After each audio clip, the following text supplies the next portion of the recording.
زبان کا روزہ، ہاتھ کا روزہ، اس ہاتھ کے ذریعے سے کسی کے اوپر ظلم و زیادتی نہ ہو، یہ ہاتھ کسی کے اوپر نہ چلے. اس ہاتھ میں قلم اگر ہو تو قلم کے ذریعے سے کسی کی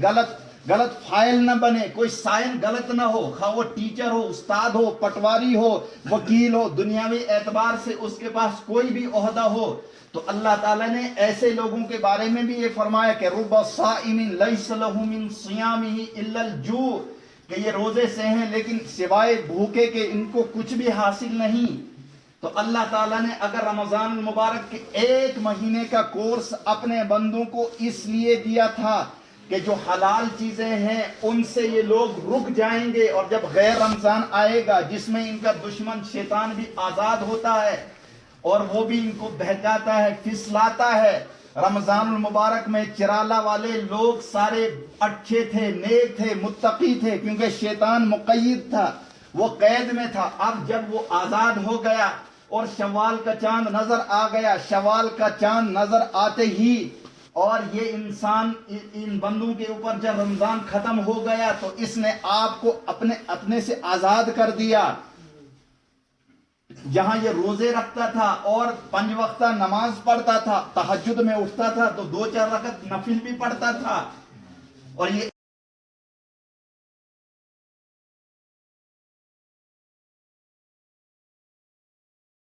فجر کے لیے ظہر پڑھیں گے، آپ عصر پڑھیں گے.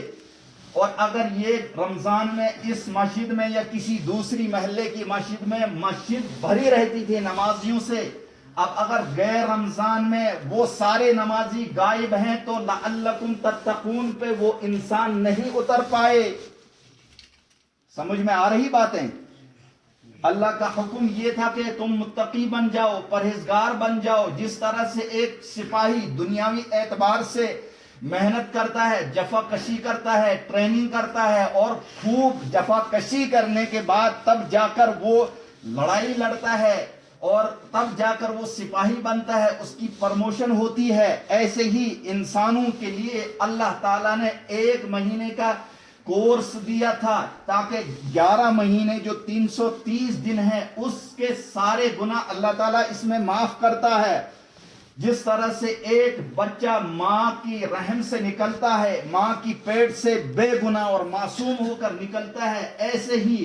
یہ اللہ کے بندے جب رمضان المبارک میں صدق دل سے توبہ کرتے ہیں، جب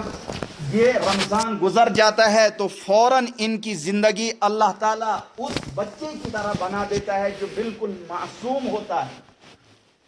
اب انسان کی ایک نئی زندگی شروع ہو جاتی ہے. اب یہ پھر اگر غلط کام کرے، برائیاں کرے، خرافات کرے، جھوٹ بولے، غیبت کرے، چغلخوری کرے، بہتان تراشی کرے، دنیا کی مختلف جو بیماریاں ہیں، جو برائیاں ہیں ان میں پھر یہ ملوث ہو جائے. ایک نوجوان جو 30 مہینے میں بچ گیا تھا کہ وہ کوئی برائی نہیں کرتا تھا، وہ بھنگ نہیں پیتا تھا، وہ نشہ آور اشیاء کا استعمال نہیں کرتا تھا،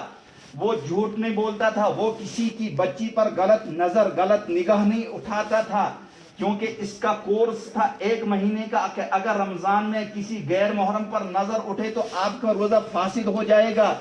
اب اس نے ٹوپی بھی رکھی، کرتا پائجامہ پہنا، 1 مہینے کا کورس کیا. اب مہینہ عید گزر گئی تو اس کے بعد گویا کہ یہ بندہ آزاد نہیں ہوا.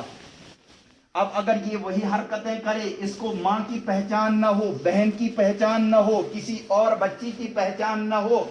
تو اللہ تعالیٰ اس کو کہے گا یہ جانور ہے. اولئک کالانعام بل ہم اضل، بلکہ ان سے بھی گیا گزرا. جس طرح سے جانوروں کو تمیز نہیں ہے کہ کون کس کی بہن ہے، کون کس کا باپ ہے، کون کس کی کھیت اور کھلیان ہے، کہاں کس باڑے میں جانا ہے. اگر یہ انسان یہ حرکتیں کرے گا تو گویا یہ بھی جانور ہے. اگر ایک نوجوان ایک بچے کو ماں باپ کی قدر نہیں ہے، ماں باپ کی وہ خدمت نہیں کرتا ہے،